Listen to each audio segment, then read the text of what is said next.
At 11:48 p.m. Pacific Time on October 19, 2025, a database endpoint disappeared. Not the database, not the servers holding its data. The missing object was an answer. Where on the network is Amazon DynamoDB in Northern Virginia? The public DNS record for the regional service contained no IP addresses. New connections had nowhere to go.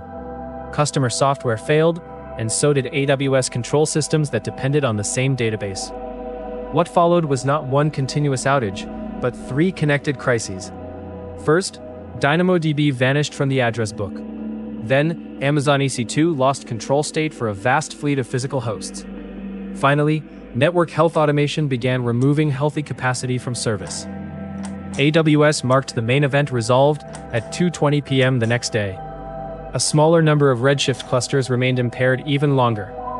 The initiating defect was narrow. The recovery would test the architecture of an entire region. Northern Virginia is US East 1, an AWS region divided into multiple availability zones, separate groups of data centers intended to contain local failures. But 3 copies of a system are not protection if all 3 obey the same flawed rule. Before an application can use DynamoDB, DNS must translate its stable hostname into numerical addresses. The database can be intact, yet unreachable, like a building erased from every current map. At AWS scale, that map changes constantly.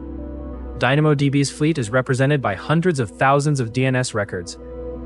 A component called the DNS planner calculates where traffic should go. Another, the DNS enactor, applies that plan through Route 53. Independent enactors run in 3 availability zones, with few dependencies, so they can keep operating during emergencies. Each plan is a generation of routing truth. The planner decides the next generation, the enactors make it real. Redundancy was meant to preserve the map. Instead, a rare ordering allowed one worker to make old information current again. One enactor encountered unusually long transaction delays. It checked that its plan was current, then began working through DynamoDB's endpoints. But while it waited and retried, the planner produced many newer generations. A second enactor collected one of those newer plans and moved quickly. It updated every endpoint, then began normal cleanup, deleting plans old enough to be obsolete. At almost the same moment, the delayed worker reached the public regional endpoint. Its safety check had been correct when performed. Now, it was stale. It applied the older plan over the newer one. Then cleanup deleted that old plan, unaware that it had just become active again. Every IP address vanished from the endpoint. The active plan was gone, and newer plans could no longer be applied by any enactor. Check, apply, cleanup. Each action was understandable alone. In this order, they trapped the system in a state its own automation could neither recognize nor repair. Manual intervention was now the only route out. AWS identified DynamoDB's DNS state as the source by 12:38 a.m., 50 minutes after the first failures. Temporary mitigations restored access for some internal services by 1:15, including tools needed for recovery. At 2:25, AWS restored the endpoint's DNS information. Global table replicas caught up by 2:32. Customers then returned progressively as cached DNS failures expired, and by 2:40, the primary DynamoDB disruption was over. But restoring an authoritative address does not rewind everything that failed while it was absent. For nearly 3 hours, dependent systems had missed checks, accumulated retries, and lost time-limited state. Existing EC2 instances remained healthy. They kept executing instructions and sending traffic. New launches and state changes were another matter. This is the boundary between data plane and control plane. The running machine can survive, while the machinery that creates, records, and changes machines loses its footing. Beneath EC2, that machinery depended on leases. AWS calls the physical servers hosting EC2 instances droplets. Droplet Workflow Manager, or DWFM, maintains a lease for each one. A lease is a time-limited claim of authority. It identifies which manager may safely control a server and prevents 2 managers from acting at once.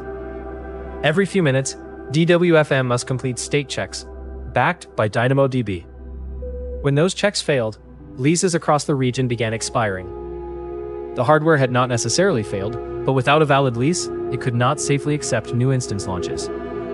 When DynamoDB returned, DWFM attempted to rebuild the lost leases across the fleet. The work took so long that leases expired before renewal could finish. Timeouts produced retries. Retries enlarged the queue. The larger queue made processing slower, creating more timeouts and still more retries. This was congestive collapse. Recovery traffic preventing recovery. AWS had no established procedure for this exact regional condition. Engineers had to reduce work without destabilizing the system that managed the region's physical hosts. At 4:14 a.m., engineers throttled incoming work and selectively restarted DWFM hosts. The restarts cleared queues. Lease creation finally began outpacing expiration, and by 5:28, every droplet in Northern Virginia had a lease again. New EC2 launches started succeeding, but AWS kept protective throttles in place. Removing them too quickly could force the control plane back into collapse. And a launched instance was not yet a connected instance. Network managers still had to distribute the routes, addresses, and security state that placed each machine inside its virtual private cloud. During the lease failure, those updates had accumulated into a second regional backlog. At 6:21, network propagation latency began rising. EC2 could create a virtual machine, yet the surrounding network might not know how to reach it. Engineers reduced load and accelerated the backlog. Propagation returned to normal at 10:36. Throttles were then relaxed gradually, with EC2 APIs and new launches fully restored by 1:50 p.m. Recovery had become its own workload, bounded by its own capacity. The delayed network state now reached Network Load Balancer. NLB presents a stable front door and distributes connections across back-end capacity. A separate system checks whether its nodes and targets are healthy. But newly launched instances entered service before their network state had fully propagated. The capacity could be healthy while temporarily unreachable from the checker. One test failed. The next succeeded. Targets were removed from DNS, restored, then removed again.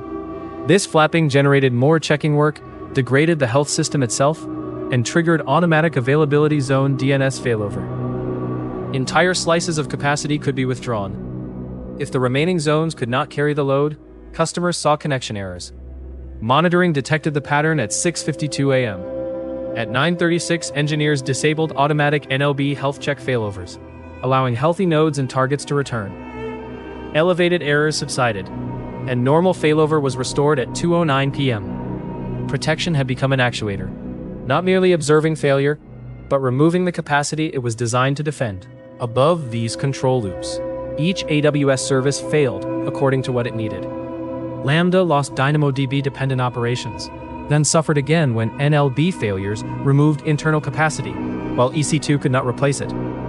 AWS rationed asynchronous and event-driven work to preserve capacity for callers waiting synchronously, leaving queues to drain later. ECS, EKS, and Fargate saw launch and scaling failures. Amazon Connect translated infrastructure loss into failed calls, chats, and cases. Some callers heard busy signals or dead air. Some agents could not sign in. Security Token Service experienced 2 periods of elevated errors, first from DynamoDB and later from NLB. Console authentication also failed for some users, including attempts involving services outside Northern Virginia. Even AWS support became inaccessible. Its failover reached another region, but an account metadata subsystem returned invalid information rather than silence. The design knew how to bypass no answer. It did not safely reject a plausible-looking wrong one. The support path failed precisely when customers needed it. Redshift revealed the outage's long tail. When cluster node credentials expired, automation began replacing underlying EC2 hosts. But replacement started while EC2 could not launch them. Clusters became trapped in a modifying state, unavailable for queries.